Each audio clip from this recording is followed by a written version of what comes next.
The story begins with someone shouting loudly, crying, asking Cho Yufeng to hit her to death if he is a man. The voice echoes outside an old building, and papers fly through the air. Inside a small room, a young man is sleeping on his bed. He is lying face down, snoring loudly, and drool is dripping from his mouth. There are empty bottles and garbage on the floor beside the bed. His fingers twitch a little, and his face looks uncomfortable. He makes a small sound as if he is about to throw up. Suddenly, he wakes up and starts vomiting, shouting loudly in pain and discomfort. He sits up on the bed, grabbing his stomach and yelling. The room around him is messy, with bottles and trash scattered everywhere. He remembers a moment before he was inside a large hall, attending a banquet. He was wearing a white suit and smiling as others raised their glasses toward him. They called him CEO Cho and cheered while drinking with him. Suddenly the glass in his hand shattered. The sound was sharp and the pieces scattered. CEO Cho's expression changed, his face turned pale, and dark marks appeared under his eyes. He held his chest and bent forward, as if something was wrong inside him. He began to gag, unable to speak clearly. People around him looked surprised and worried. He collapsed onto the floor, trembling. Someone shouted, asking if CEO Cho was all right. Another person said he might have choked and told them to call for emergency help immediately. Everyone stood around him in shock as he lay on the ground. In the present, the man suddenly opens his eyes. He screams loudly in shock, his voice echoing through the room. He sits up quickly, sweating and breathing hard, as if waking from a nightmare. He looks around the room with confusion. The window curtains move from the wind, and he stares toward the outside. He seems unsure of where he is. He stands up and looks down at his feet. He is wearing simple slippers. His face shows surprise and confusion. He walks toward the doorway and asks quietly where he is. But suddenly he stops. A sudden realization strikes him. His eyes widen. Memories rush into his mind all at once. He remembers being married to a woman named Zhang Xiaoduo for 2 years. He remembers losing his parents in an accident caused by a machine malfunction. He remembers drinking heavily, gambling, and acting lost. He remembers moments of sadness and anger, holding his head and shouting. He remembers arguments and broken relationships. All of these memories hit him at the same time, making his head ache. He stands there overwhelmed by everything that comes back to him. The man looks at his hands. They are shaking. His fingers tremble as memories continue to flow into his mind. He whispers to himself, unable to believe what he feels. The memories inside him are real, and they are his, but they also feel like they come from another time. His eyes widen in shock. Sweat forms on his face. He asks himself quietly if he has been reborn. He stands frozen, confused and overwhelmed, trying to understand what has happened to him. Just then, he hears crying from somewhere in the room. The sound gets louder. He turns his head, surprised. On the floor, his wife Zhang Xiaoduo is sitting alone. She is curled up, hugging her knees. Broken glass and an empty bottle are scattered around her. She is crying hard, calling out his name, calling him an idiot and blaming him through her tears. Chu Yufeng steps closer and speaks softly, unsure of what to say. Zhang Xiaoduo slowly raises her head. Her eyes are red and filled with tears. Her expression shows hurt and sadness. Chu Yufeng looks at her carefully. He remembers her name. He takes a small breath and speaks quietly, with guilt in his voice. He apologizes to Zhang Xiaoduo for everything he did to her. Zhang Xiaoduo's eyes widen in surprise when she sees the change in his behavior. But before she can say anything, there is a knock at the door. Cho Yufeng turns his head. He reaches out and slowly opens the door. A woman and a small child are standing outside. The woman's face is bruised, showing she had been hit recently. The child holds onto her sleeve, looking tired and scared. Cho Yufeng looks at the bruise on her cheek, and his expression changes. His eyes widen as he asks Yuna who did this to her. But suddenly, he remembers the cause from the memories he regained. He recalls that their parents had died in an accident. Yuna yelling and crying, blaming Huhan for her parents' death. However, Huhan slapped her hard across the face and told her to stay quiet. Back in the present, Cho Yufeng stood still, watching quietly, his expression serious and troubled. The woman looked tired and sad. She told Cho Yufeng that he already knew their situation, so there was no need to ask. She then explained that there was no food left at home. Little Zheng had not eaten for a whole day, so she had come to ask for money to buy food. Cho Yufeng told them to come inside first. Then he asked Xiaoduo how much money and food they still had at home. Xiaoduo replied that there was only 5 yuan left, but there were still 10 kilograms of rice and 2 kilograms of flour. Chu Yufeng approached Xiao Duo and told her to give the 5 yuan and 10 kilograms of rice to Yuna. He said that the flour left at home was enough for them to eat for a few meals, and that he would find a way to solve the problem. Xiao Duo was surprised to see the change in his behavior, but she agreed. She handed him the money and rice, saying that it was ready. Chu Yufeng walked over to Yuna and told her to take it. Yuna and the child looked surprised. He then turned and walked away while Xiao Duo watched quietly. She asked him where he was going. Chu Yufeng kept walking and said he was going to settle some matters with Hu Han.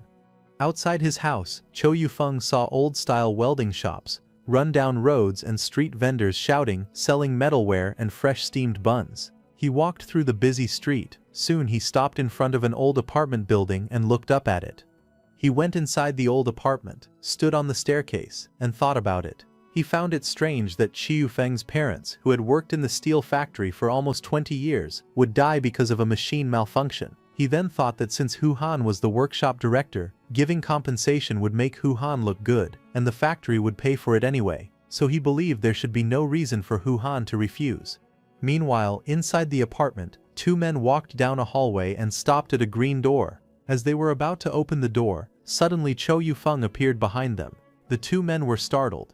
They turned and shouted, asking who he was. Cho Yufeng smiled and spoke casually, asking if they had just come back. The 2 workers glared at him and demanded to know what his problem was. They stepped forward as if ready to fight. However, an old man appeared and stopped them. Then he asked Cho Yufeng why he was there. Chu Yufeng put his hands together politely and said he came to make a request. The old man asked what the request was. Chu Yufeng smiled and put his hands together again. He said it was his parents' fault for using the machine carelessly, and his sister had also caused trouble. He apologized to the old man on her behalf. Upon hearing this, the old man held his chest and spoke with a sad expression. He said he was also upset about what happened in the factory. He mentioned that his sister Yuna kept blaming him for the parents' death, and he called it unreasonable.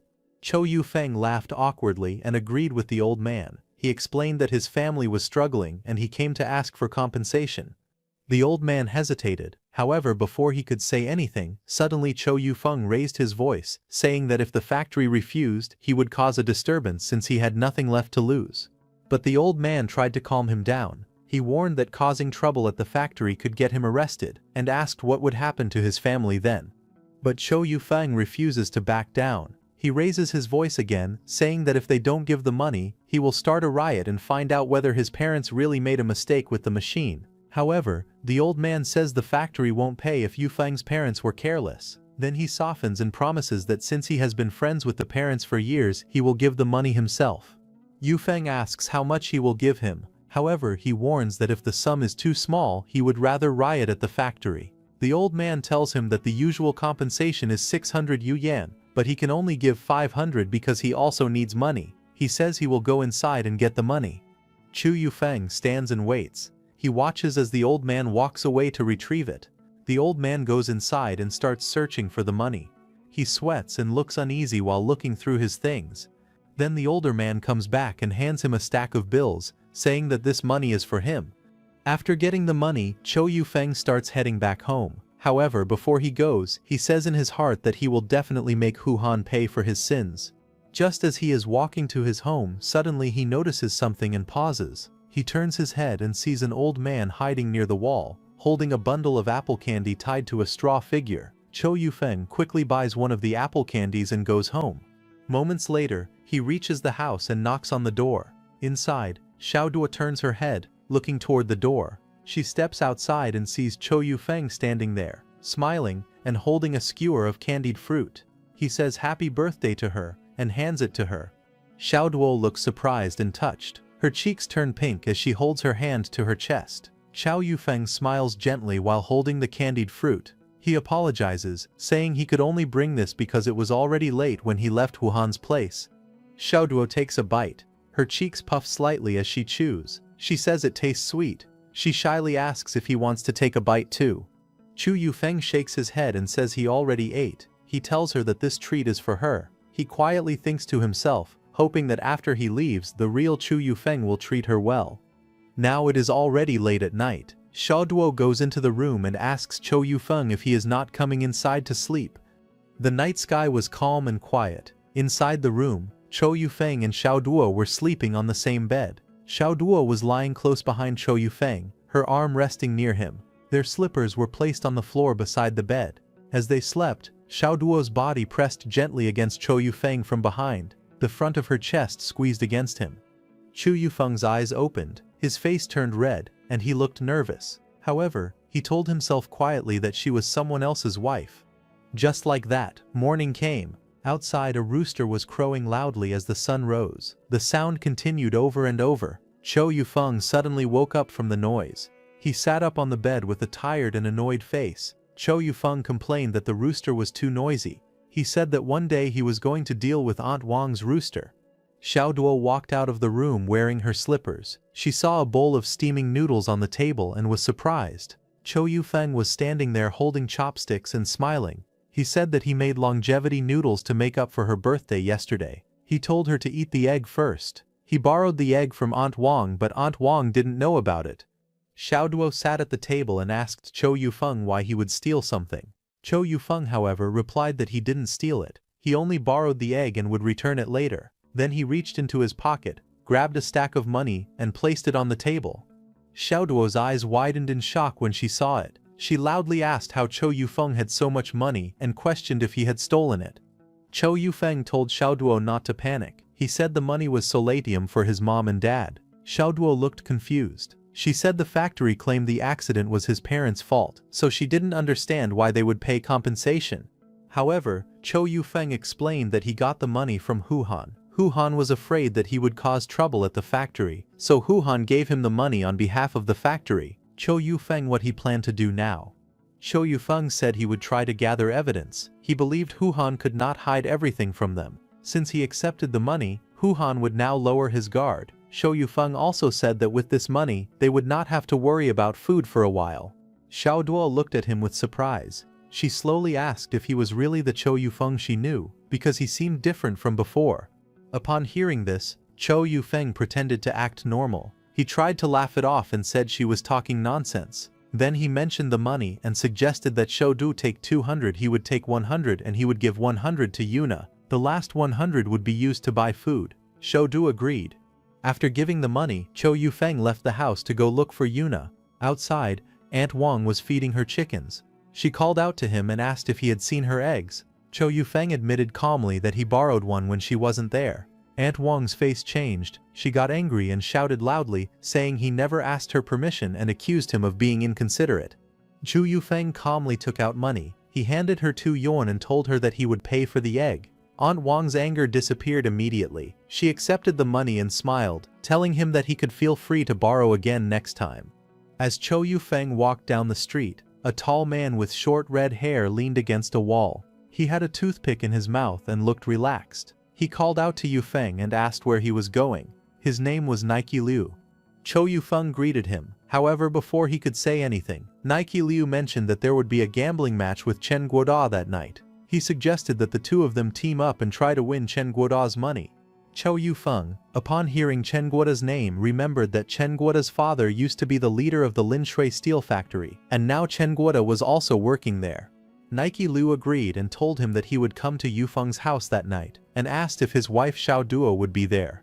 Cho Yufeng, however, told Nike that he needed to meet Chen Guoda first, so he would go to Nike Liu's house instead. Then he said he would think about it. After saying that, he turned and left. However, after Yufeng walked away, Nike Liu watched him leave. Nike Liu called him a coward in his mind. He wondered how someone like Yufeng could marry such a beautiful wife. Meanwhile, Cho Yufeng reached home and saw the door was slightly open. He found it strange and wondered why the door wasn't locked. He pushed the door gently and looked inside. And he saw little Zheng peek out from behind the door. Yufeng was surprised when he saw him. Seeing Yufeng, little Zheng happily called out to his sister, saying, "Big brother is here." His sister Cho Yui came to the door and asked what was going on. Little Zheng pointed to Cho Yufeng and repeated that big brother had arrived. But when Cho Yui saw Cho Yufeng, she looked a little surprised. She was inside the kitchen preparing dough. When he saw her, he told her to go rest, saying he would handle it. Cho Yu was confused, but she stepped aside. Yufeng then began kneading the dough seriously. Yu stood next to him and watched quietly. Just then, Yuna entered the house and called out to Yu, asking if the noodles were ready. Cho Yufeng smiled brightly and said he was making them and they would be done soon. Upon seeing Cho Yufeng, Yuna was surprised and asked him why he was there. However, before he could reply, the pot on the stove began to boil. Chow Yufeng didn't answer her question. He focused on the noodles and said they could talk later. He then lifted the dough and pulled it smoothly into long noodles. Yuna watched with wide eyes, shocked by how skilled he was. But just then, she noticed the empty bowl and asked Cho Yufeng why he used so much flour. Cho Yufeng smiled and said it was fine because their family had money now. Yuna was surprised and asked where that money came from. She got angry and shouted, reminding him that before this, he only moved houses, sold things, gambled and even hit his wife. She demanded to know what he actually did to get the money. However, Cho Yufeng didn't say anything. He reached into his pocket and pulled out a stack of money. He gave the money to Yuna and told her to take it. He said she would have exams soon and should eat better food, not be afraid to spend or eat more. Yuna looked at the money in shock. Seeing so much money, she became worried and raised her voice, asking Cho Yufeng where he got the money and if he did something bad. Cho Yufeng quickly tried to calm her down and told her they could talk about it after dinner. He mentioned that he even cooked fried meat, something they had not eaten in a long time. Upon hearing this, Yuna agreed. They all sat at the table to eat. Cho Yufeng then explained that he asked Hu Han for money. Upon hearing this, both girls were shocked in confusion. Cho Yufeng spoke seriously, saying their parents' death wasn't an accident. He believed it was connected to Hu Han. He suspected that the equipment Hu Han bought for the steel mill had dangerous safety problems that caused the tragedy. The girl's eyes widened as Yu Yue held his arm tightly and asked Cho Yufeng what they should do now.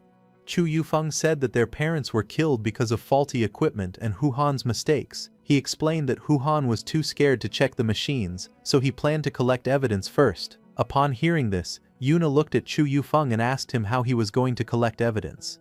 Yufeng explained that to buy equipment there must be purchase documents. Once he found them, he would contact the supplier and make sure Hu Han couldn't escape responsibility. Cho Yufeng spoke with determination, telling Yuna and Yu Yue not to worry. He promised to find a way to solve everything and to prove their parents' innocence. Both girls looked at him with puzzled faces, unsure how to respond. Then Yufeng smiled and handed some money to the little boy, telling him to use 50 fen to buy candy bars, and told Yuna to focus on her exams, leaving the tuition fees to her elder brother. After telling them about his plan, Cho Yufeng started going back to his home. However, when he was walking down the street, passing by busy shops and bright signs, a vendor nearby was shouting, selling cool popsicles. Yufeng stopped and said he would take one. The vendor opened the box filled with frozen popsicles and handed one to him, and asked for 2 fen. Yufeng paid him and took the popsicle. The sunlight reflected off the ice, making it shine brightly. Cho Yufeng sat on a bench outside a building, holding the popsicle in his hand. He took a small bite and looked around thoughtfully, saying to himself that each era truly had its own characteristics. As he was enjoying, suddenly someone patted Cho Yufeng on the back and greeted him. He turned around with a confused look and saw a group of people walking toward him, smiling. One of them waved and said hi. Yufeng looked closer. He recognized them immediately. They were Fu Dahai and Zhang Ziri, his college classmates. Cho Yufeng smiled and greeted them, saying it had been a long time. As he looked at the group, he recognized another woman among them. She was Shen Ziran, known to be Zhang Xiaoduo's best friend. Yufeng noticed that she was dressed neatly and confidently, thinking that she must be the most well-off among the group. However, when he was admiring the woman, suddenly a man pointed at Cho Yufeng and shouted angrily, asking if he was out of his mind and what he was looking at. Another person nearby tried to calm him down, saying it wasn't necessary to act like that. The angry man, named Xiao Shan, kept yelling. He called Yufeng trash and accused him of behaving like a hooligan in front of Shen Ziran. He shouted that he couldn't understand how Zhang Xiaoduo ever fell in love with someone like him. Just then, one of the women in the group laughed softly and said maybe Zhang Xiaoduo liked this kind of hooligan. Cho Yufeng calmly took a bite of his popsicle, chewing it slowly. Then he smiled and said that Xiao Shan had misunderstood. He explained that Xiaoduo and Ziran were friends and there was no way he would act like a hooligan in front of his wife's friend. Shen Ziran told Xiao Shan to calm down, saying it was okay. She looked serious for a moment, then spoke again, telling him that it was all right. She reminded him that they were all classmates once and told him to let it go and move on. As the group turned and began to walk away together, Yu Feng stood still, watching them leave with a cold expression. His eyes narrowed as he thought to himself that Hu Xiaoshan didn't have many good days left. After meeting his classmates, he did a little shopping and started going back home. As he was walking down the street carrying 2 bags, one in each hand, he turned a corner and saw Zhang Xiaoduo walking toward him. Both of them stopped and called out in surprise at the same time. Zhang Xiaoduo looked at him with wide eyes, clearly not expecting to meet him there. Zhang Xiaoduo quickly cleaned her mouth, as ice cream was still left on it. Seeing this, Chou Yufeng asked her if she had also eaten ice cream. She looked a little surprised and nervously explained that it had been a long time since she'd eaten one. She held out a bag and said she had bought him a watermelon. Chou Yufeng smiled warmly at her. He gently placed his hand on her head and told her that they had money now. He said she could buy whatever she wanted to eat and that they would have even more in the future. Zhang Xiaoduo looked up at him and nodded softly. As they walked together, he offered to carry her bag, saying she looked tired. She quickly said she wasn't tired, but he insisted, telling her it was all right and to give it to him. Seeing Chou Yufeng's gentle and caring side again, Zhang Xiaoduo started to remember her college days when Chou Yufeng would always carry her stuff and do everything for her. Chou Yufeng looked at her and asked why she was standing there in a daze. He told her to come along so they could go home. She blinked, snapping out of her thoughts, and quickly replied that she was coming. Then she ran toward him with a small smile. Hand in hand, the two walked down the quiet street together under the clear blue sky. Sometime later, under the night sky, suddenly someone in Chou Yufeng's neighbor's house shouted angrily, telling the person outside to just die there. It was Nike. He had been kicked out of his house by his wife. Then he walked toward Chou Yufeng's house and knocked on his door. Chou Yufeng opened the door and saw Nike outside. He asked Nike what was going on, however Nike told him that they should talk outside. Nike explained that he had lost a bit of money in the morning, but said it was normal to win and lose while gambling. He complained angrily that his wife at home had gone crazy over it. Then he looked at Chou Yufeng and mentioned the director's son Chen Guoda. He said that Chen Guoda was easy to trick and got addicted quickly. He suggested that if they worked together they could take advantage of him. Chou Yufeng smiled and asked him how much money he had brought with him. Nike scratched his head awkwardly and laughed, saying he hadn't received his salary from his wife yet. He asked if he could borrow some money first, promising to return it after they won. Yufeng laughed softly and reminded him that he still hadn't paid back the 3 yuan he already owed, and said that he only had 1 yuan with him at the moment. Nike shouted in disbelief, asking if Yufeng really brought only 1 yuan to gamble. Yufeng looked at him calmly and reminded him that he also didn't have any money. Hearing this, Nike fell silent. Yufeng then shrugged and said maybe they could try next time. But then Nike grabbed his arm, insisting they were already there and that he would lend him money. Suddenly, the man bent down and started taking something out of his shoe. Yufeng looked confused at first, then his eyes widened in shock as Nike pulled out hidden money with a grin. After getting the money, both of them started heading to the place where they were supposed to meet Chen Guoda. As they arrived, both men turned toward a sound and saw someone standing by the gate with a small dog. The person called out, asking if Nike was there. Seeing them, the man added that Chou Yufeng was also present and invited them both to come inside.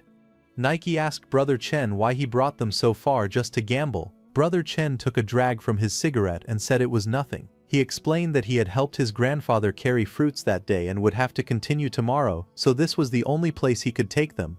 Nike grinned and said he had heard there was a new way to gamble, asking Chen to teach them. Chen nodded and told them to sit down, saying he would show them how it worked.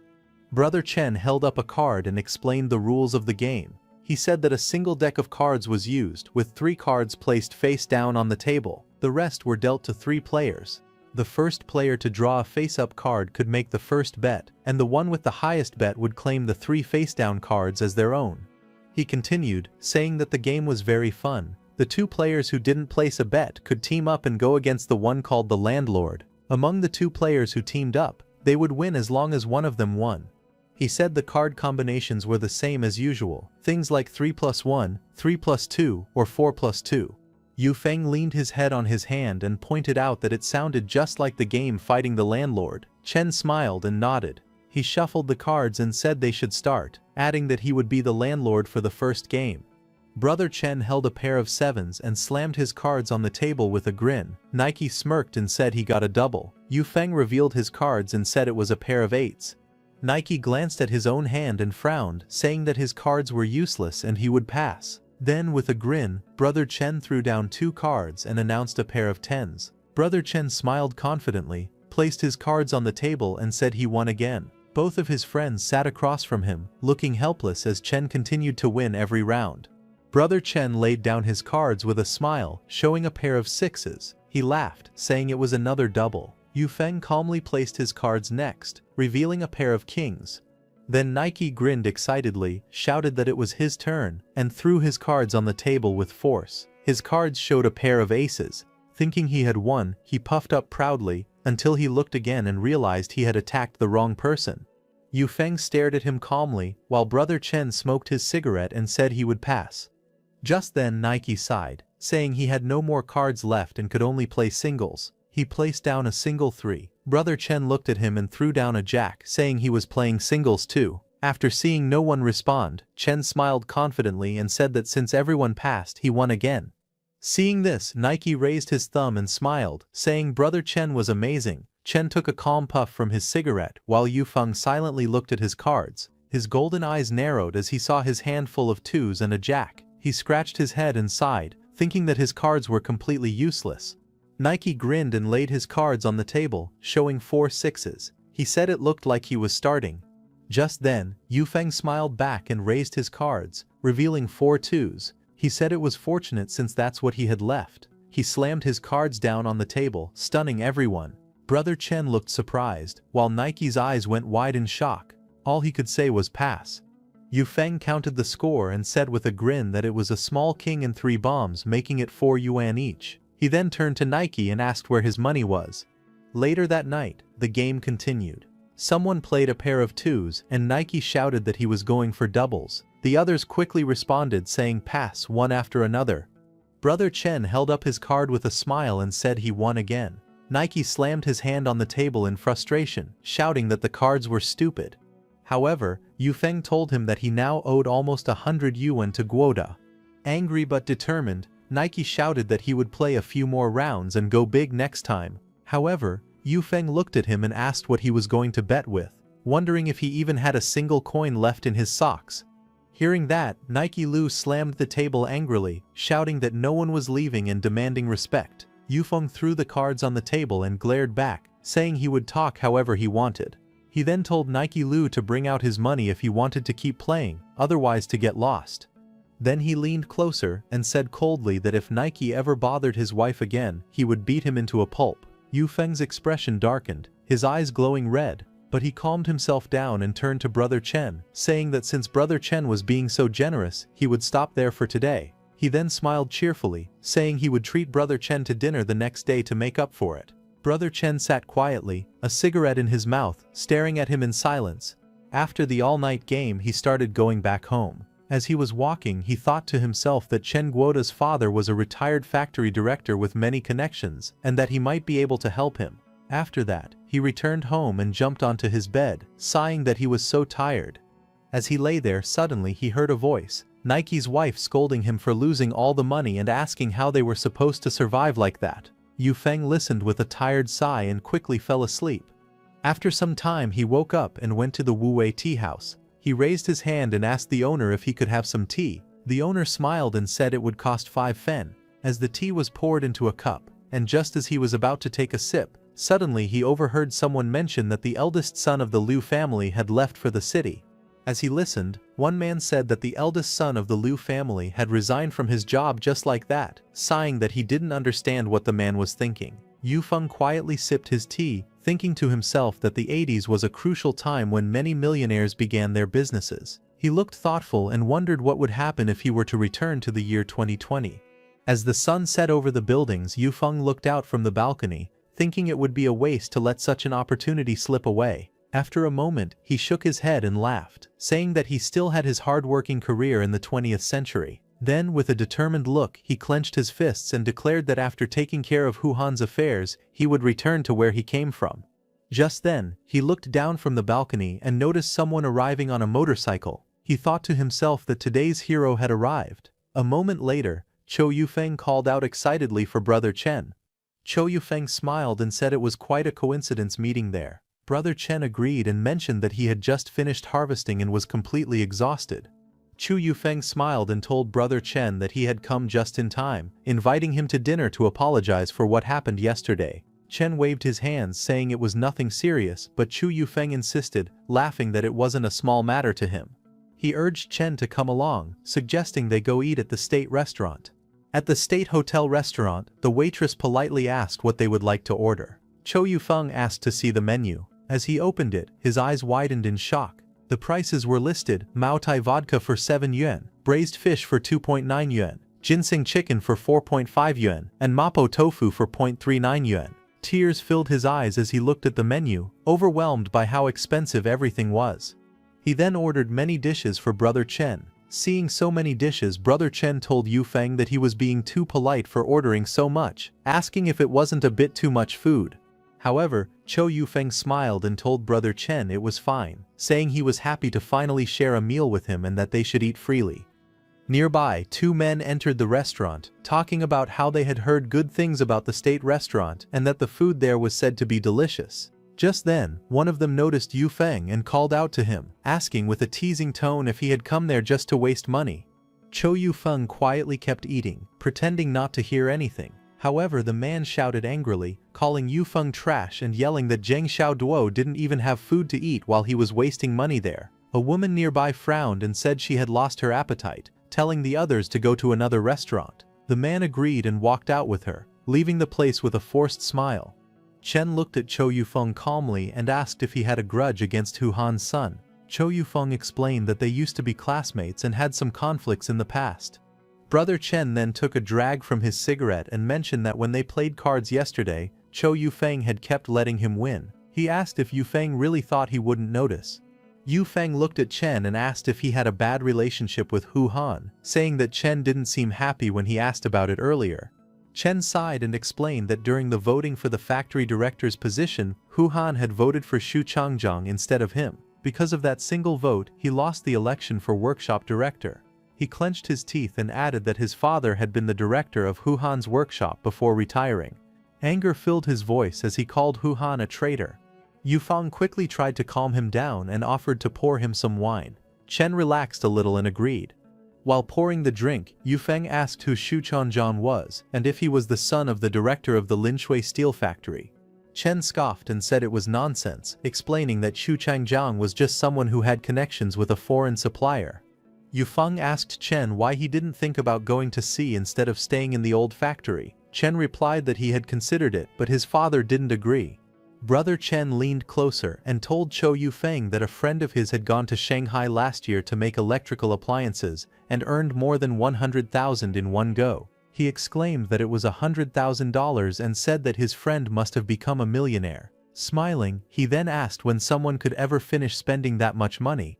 Cho Yufeng laughed and said it was great, nodding in agreement. Then he smiled and mentioned that the factory would soon be paying the heat stroke prevention fee, asking if the amount was quite large. Chen confirmed and asked what about it.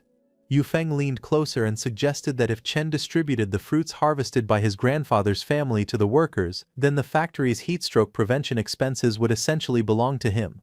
However, Chen quickly waved his hands and refused, saying no. He looked nervous and explained that if something went wrong, he would be in big trouble. He said the workers might even write a report letter to his grandfather. Yufeng laughed and placed his hand on his chest, saying that Chen's grandfather was his grandfather too. Chen looked confused and asked what he meant. Yufeng then smiled and explained that they could change the middleman and use his identity to provide the fruits instead. Chen suddenly laughed and said he couldn't believe he hadn't thought of that idea himself, calling Yufeng smart. Later that night, as they left the restaurant, Yufeng offered to take Chen home. Chen looked surprised and asked if Yufeng knew how to ride a motorcycle. Yufeng smiled and said it wasn't a big deal. As they rode under the night sky, Chen praised Yufeng's riding skills, and Yufeng laughed, saying that Chen was a kind person. Late at night, Yufeng quietly opened the door, thinking that Xiaoduo should already be asleep, but when he peeked inside, he was shocked to see Xiaoduo sitting awake in the room, looking right at him. Yufeng stepped inside and asked her why she was still awake. She didn't answer at first and stayed silent. Yufeng scratched his head with an awkward smile and said he was too late and apologized. She looked at him quietly, her expression soft but hard to read. She remembered that when she met her friend today, her friend told her that her mother Zhang had been hospitalized and was still in a coma when she visited a few days ago, yet she kept talking about her. Xiao Duo quietly replied that her mother seemed to be doing better now. However, her friend got even more upset and said it was easier to change mountains and rivers than to change a person's character. She shouted, asking what anyone could expect from a gambler who only knew how to hit women every day. She advised her to get a divorce with Yu Feng. In the present, Xiao Duo sat quietly, breathing shakily. Her eyes looked red as if she was holding back her feelings. Suddenly, she stood up and rushed toward Yu Feng, calling his name loudly. She threw herself into his arms. With her face blushing, she told him softly that he could do whatever he wanted tonight. Yu Feng's eyes widened in shock. His face turned red as he looked at her. Later at night, Yu Feng lay on the bed, staring up in silence, thinking about what just happened. He told Xiao Duo that he was not feeling well today. He said he would go for a walk and told her to go to bed first. He stood under a running faucet, letting cold water pour over his head. He kept telling himself to calm down. Water dripped down his face as he looked up. He reminded himself that he was the one who would eventually return, and he told himself not to hold on to things he shouldn't do. Next day, a rooster crowed on the rooftop as the morning light spread over the courtyard. Xiao Duo stood alone outside, looking around the quiet place. She looked back at the house and said goodbye to Yu Feng. As she walked away under the orange sky, she thought that if he had changed a little earlier, she wouldn't have needed to wait. After that, she went to the telephone booth and called her father. Her father's voice came through the phone asking who it was and what happened, calling her Xiao Duo and telling her he was always there for her. She lowered her eyes and said she was all right, but she was just homesick. Her father told her not to go anywhere and to wait for him, saying he would come and take her home.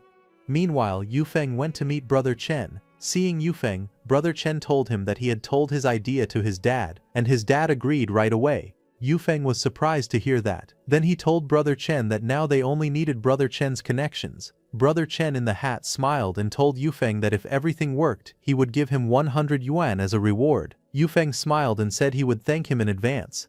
After that, he came back to his house. As he was going to his house, Aunt Wang told Yu Feng that many relatives had arrived at his place. Yu Feng looked confused and wondered if it was Xiao Duo's family. He pushed the door open and looked inside. At the gate, 3 people stood together. A tall man named Zhang Yongguang, a woman named Zhang Xin, and beside her stood Xiao Duo. He quickly stepped forward with a bright expression. He smiled and asked his parents when they had come, saying they should have told him earlier so he could prepare. Yu Feng asked if they had eaten, saying he would go cook some food.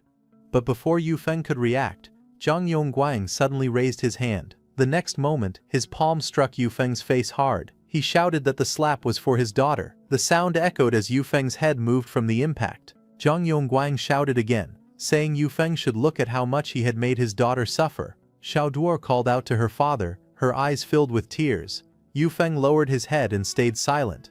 Zhang Yongguang lifted his hand again for another slap. He said this one was from him, but before he could hit, Xiao Duo reached out and shouted for her father to stop. Then the scene quieted down. Xiao Duo hurried to Yu Feng and asked if he was all right. Yu Feng looked at her and said he owed her this. He said he had disappointed her before. He looked into her eyes and apologized for everything he did to her. Zhang Yongguang shouted again, telling Yu Feng to stop pretending, and demanded that they get a divorce. The two stood silently facing each other. Then Zhang Xin stepped forward, crying, and begged Yu Feng to spare her daughter. She began coughing badly. Her husband rushed to her side and told her not to get angry. She kept coughing with tears in her eyes as he tried to calm her down. Yu Feng turned to Xiao Duo and asked what she thought. Xiao Duo looked down. She slowly turned away and called Yu Feng, telling him, "Let's divorce." After hearing that, both of them went to the government office building and prepared the document for divorce. Inside, the staff member told Shou Yu Feng and Zhang Xiao Duo that he would stamp the document if there was no other problem. Both of them stood quietly, not saying anything. The staff member looked at them and said he did not understand what young people were thinking these days, but it was not his concern. He then pressed the stamp on the divorce agreement, which had their names written on it. After signing the divorce agreement, they went to meet her parents, who were waiting outside the government office building. Xiao Duo looked at her mother and asked her to give her some time to talk to Yu Feng. She then faced Yu Feng and said the money he gave her last time still had 285 yuan left. She tried to hand the money back to him, but he gently pushed her hand away. He told her to take it, saying he owed her too much and felt embarrassed to take anything from her. He then added that if he became the old version of himself again someday, she must cut all ties with him. Xiao Duo looked confused and asked what he meant. Cho Yufeng told her to just remember it and said her parents were waiting, asking her to leave. She looked surprised as he guided her forward. As she walked away, Yufeng waved and told Xiao Duo to take care of herself. After saying goodbye to Xiao Duo, Yufeng started going back to his home. However, when he was on his way home, suddenly Brother Chen ran toward Yufeng, shouting that they succeeded. He reached Yufeng and said the factory announced that the summer bonus would now be given out as fruits. He got excited, saying they could earn more than 1,500 yuan from the bonus just once. He told Yufeng to give it his all and promised an extra 200 yuan. However, Yufeng answered that they hadn't bought the plastic bags yet. Brother Chen mentioned that the closest plastic factory was in Lujin City. As they rode a motorcycle, Yufeng asked if Brother Chen knew anyone there because the factory didn't deal with small businesses. Brother Chen looked shocked and said he thought Yufeng knew someone there. Yufeng said he didn't know anyone either and they would think of something once they arrived. Brother Chen became nervous and said that without plastic bags they would be exposed easily. As they reached the plastic factory, Brother Chen asked Yufeng how they would enter. Yufeng said they would ride in, but just then a guard stopped them, asking who they were. Yufeng smiled and confidently said he was looking for the factory owner about something urgent and asked why the hotlines were unreachable. The guard asked if he was looking for Mr. Li. Yufeng asked which room Mr. Li was in. The guard told him it was on the 3rd floor, the first room on the left. Yufeng thanked him and rode off quickly. Brother Chen behind him worried, saying they didn't even know the factory owner. However, Yufeng told him to keep his mouth shut later. After that they reached a door with a sign that said Mr. Li's office. They knocked and inside Mr. Li looked up with a cup in his hand and told them to come in. Mr. Li looked at them and asked who they were. Yufeng smiled and said he was the CEO of Guoda Fruits and that it was his pleasure to meet Mr. Li. Mr. Li asked how they got in. Yufeng said they informed the security and explained that he was just passing by. He said he originally wanted to go to Zhuhai City to buy plastic bags, but he heard the factory's plastic bags were good and said they were fruit exporters. Mr. Li repeated the words fruit exporters to himself, then drank from his cup and said the plastic industry had nothing to do with fruits. Yufeng held a cigarette and explained to Director Li that they went to Linshui City to buy green fruits, and now they were short of packaging. He reached out with the cigarette and told Director Li to come on. Director Li listened as Yufeng said they came mainly because of the transportation costs. That was why they approached him first. Director Li nodded and said he understood. Yufeng then added that the most important thing was quality assurance, because their company was also a large enterprise. He spoke with confidence while standing in front of them. Director Li asked Yufeng if he worked in a state-owned company or a private company. But before Yufeng could say anything, he asked Director Li if they had some tea because he was a little thirsty. Director Li realized he forgot to pour tea for Yufeng as well. He went to get the tea and said it was just local tea, nothing fancy, and hoped Yufeng wouldn't mind. He walked back toward Yufeng with the tea can and a cup in his hands. Yufeng looked at Director Li and said their order was quite large. He asked if Director Li could make 1 ton of packaging bags within half a month. Director Li was shocked to hear such a big order, but he quickly calmed himself down and told Yufeng that if they worked overtime it should be possible. Yufeng smiled and told Director Li that they needed him to provide some samples for quality inspection. Director Li agreed and said he would do it. He then led Yufeng and the others into the warehouse. He pointed ahead and said that all the plastic bag stock was stored there, and they could take some for quality inspection. As they walked through the warehouse, Yufeng told Director Li that someone would call his factory tomorrow to inform him of the inspection results. Director Li nodded and said good, while shaking Yufeng's hand. He then asked Yufeng if he was in a hurry and invited him to the staff restaurant for dinner. Yufeng smiled politely and said they still had something to do, so maybe they could come another time. Director Li nodded. Yufeng told him that they would meet often in the future. Director Li replied that the coming days were long. The two sides waved to each other as Yufeng and Brother Chen walked away carrying the box.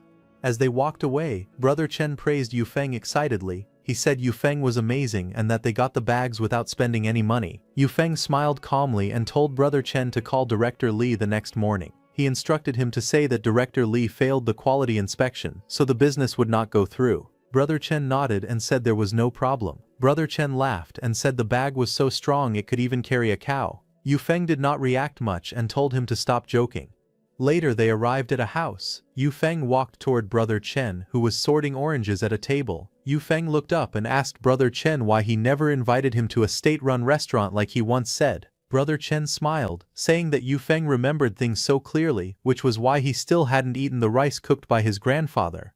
After that, Yufeng quietly thought to himself that every part of his plan was important and he needed Nick Liu for it. Then Yufeng spoke and told Brother Chen that they should bring Nick Liu with them. Brother Chen complained right away. He said that the last time he played cards with Nick Liu, the man tried to cheat. Yufeng didn't mind and said they should just call him. He explained that he lived in the same compound as Nick Liu, but they usually didn't run into each other.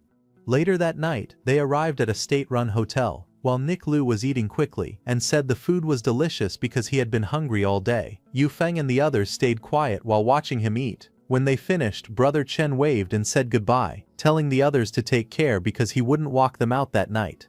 Outside under the moonlight, Nick Liu looked at Yufeng and asked if Yufeng and Chen Guoda were doing some kind of business together. Yufeng answered calmly and said it was nothing like that. However, Nick Liu didn't believe him and told Yufeng not to lie because he had heard everything during dinner. He begged Yufeng to take him along. Yufeng looked embarrassed and hesitated. Nick Liu reminded him that they had known each other much longer than Yufeng had known Chen Guoda. Yufeng finally gave in and said he would explain what actually happened. He then began telling Nick Liu the real situation. Yufeng explained that if Nick Liu helped deliver fruit the day after tomorrow, he would earn 200 yuan. Nick Liu's eyes widened in shock. Nick Liu quickly tried to defend himself. He said he wasn't jealous and only wanted to remind Yufeng that the last time they played cards, Chen Guoda forced him to cheat. He warned Yufeng not to be fooled. Yufeng looked at him quietly. Nick Liu became frustrated and asked if Yufeng thought he was a fool. Yufeng then thanked him for the reminder. He said he was poor and inexperienced, so he didn't think Chen Guoda could fool him. Yufeng added that if Nick Liu agreed to come with him, he would give him 50 yuan. Nick Liu immediately agreed, repeating that he was in. Under the moonlight, Nick Liu invited Yufeng to come inside his house and sit for a while. Yufeng agreed. Inside the house, Yufeng looked around and asked if Nick Liu had rented or bought the place. Nick Liu poured a drink and said he only rented it because he couldn't afford to buy a house. Yufeng asked why, since he heard Nick Liu was the only locksmith in the village and should be earning good money. Nick Liu laughed awkwardly and told Yufeng not to bring it up. He said he had quit being a locksmith a long time ago because he was once caught opening a neighbor's door out of ignorance. Yufeng then became excited and asked him to show his skills. He wanted Nick Liu to teach him how to open a lock. Nick Liu agreed and said that they usually used a small tool for unlocking. He then showed Yufeng the tool.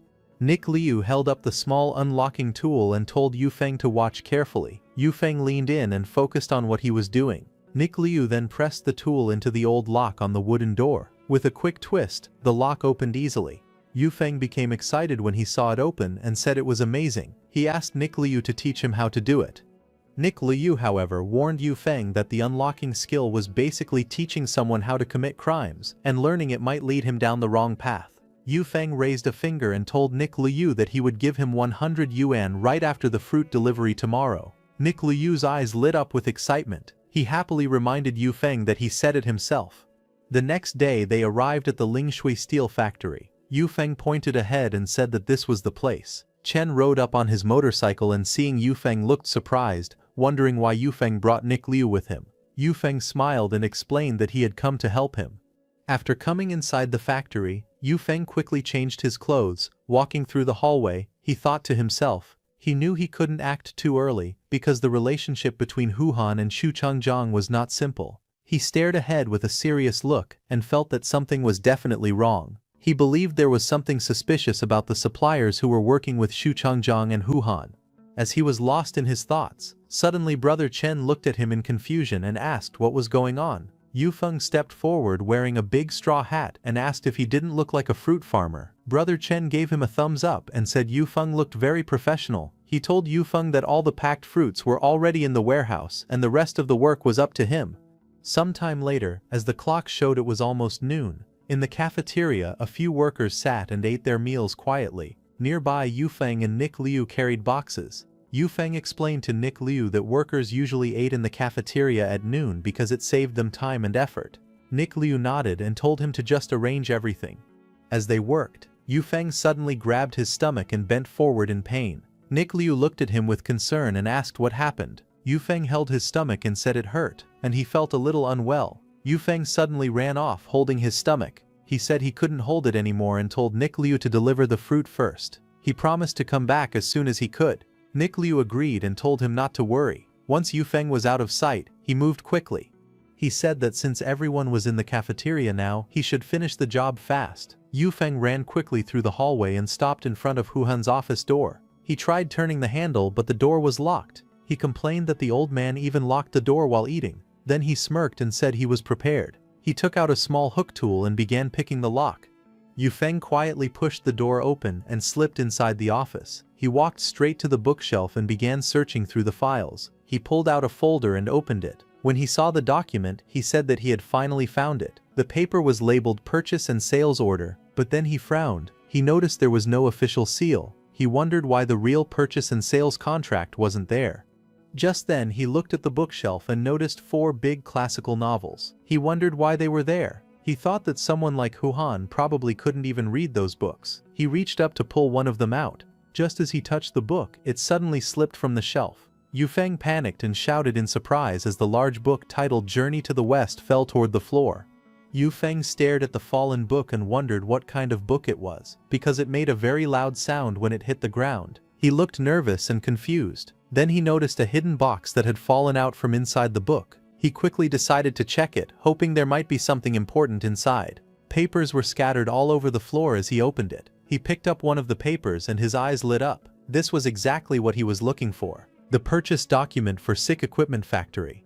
Yu Feng looked confident and said to himself that Hu Han's time was finally up. After taking those documents, he came out from Hu Han's office and quietly went to work. However, when he came out, Nick Liu complained and asked if Yu Feng had fallen into the toilet because he took so long. He said he had almost finished the work before Yu Feng returned. Yu Feng walked over and handed him 100 yuan. Nick Liu's face lit up. He thanked Yu Feng and happily said that he would handle the rest of the job.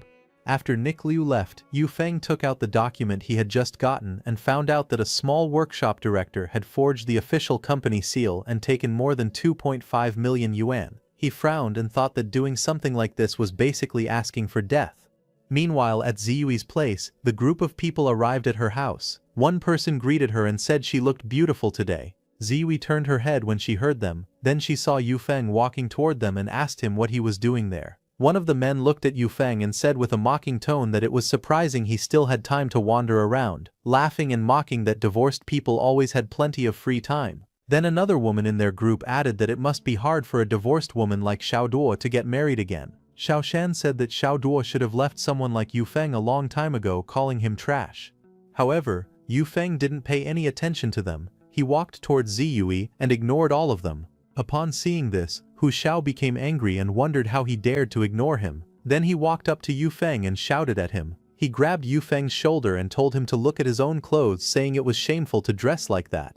Yu Feng's eyes turned sharp after hearing the insults. He stepped forward and shouted at Hu Xiao, telling him not to be mean. He grabbed the man by the collar and pushed him back. Hu Xiao stumbled and cried out in pain, begging Yu Feng to let him go. Yu Feng held him firmly with a calm, confident expression while Hu Xiao struggled in fear. The people nearby shouted for Yu Feng to stop. A woman called him crazy and told him to let Hu Xiao go. Yu Feng finally pushed Hu Xiao away lightly, telling him to go. Hu Xiao stumbled forward and crashed straight into the woman in the purple dress. Both of them fell to the ground, crying out in pain as they hit the floor. Yu Feng stood calmly and mocked Hu Xiao on the ground. He said that if Hu Xiao had no courage, he shouldn't make noise like an old hen. Hu Xiao struggled to get up. Furious, he shouted at Yu Feng and demanded to know who he was talking about. Yu Feng stood with his arms crossed and said calmly that his words were meant for whoever felt they applied to him. Hu Xiao got angry and shouted back, saying Yu Feng only had a little money because of his father. He demanded to know what Yu Feng was so proud of. Yu Feng looked relaxed as he said that Wu Xiao's father wouldn't last more than a few days. Wu Xiao became angry and tried to speak back, but Yu Feng stepped closer and stared at him. Yu Feng asked what he planned to do to him. Then he told him, Wu Xiaoshan, to think carefully. He asked if Wu Xiaoshan had noticed that since April his father hadn't changed at all. Hu Xiaoshan repeated Yu Feng's words in confusion. He asked himself what April had to do with any changes in his father. Then he suddenly remembered different moments. His father shouting at him, acting strangely, and even being seen entering a hotel with another woman. These memories flashed in his mind one after another. Hu Xiaoshan's face turned pale. He shook his head and muttered that it wasn't true, trying to deny what he had just realized. Yu Feng walked away and told Hu Xiaoshan that he already knew the truth deep down. As Yufeng reached the gate, he looked toward Ziyue and asked if he could use her landline. He said he would pay for the phone bill. Ziyue looked surprised but agreed. Inside the house, Ziyue asked Yufeng where he wanted to call and what number she should dial. Yufeng paused for a moment, then told her to call the Xinnan equipment factory and ask for Ma Qinbao. He gave her the number. Ziyue dialed it and told him the call was connected. Yufeng picked up the phone. A voice from the other side asked who he was looking for. Yufeng said he wanted to speak to Ma Qinbao. The person on the line replied that they were Ma Qinbao and asked who he was. Yufeng spoke into the phone and said he was calling from Lingshui Steelworks. The man on the other end sounded confused. He said the number didn't look like a phone from Lingshui Steelworks. Yufeng quickly replied that it was a new phone and the situation was urgent. Hearing that, the man told him to continue. Yufeng then said loudly that the equipment accessories Ho Han bought from their factory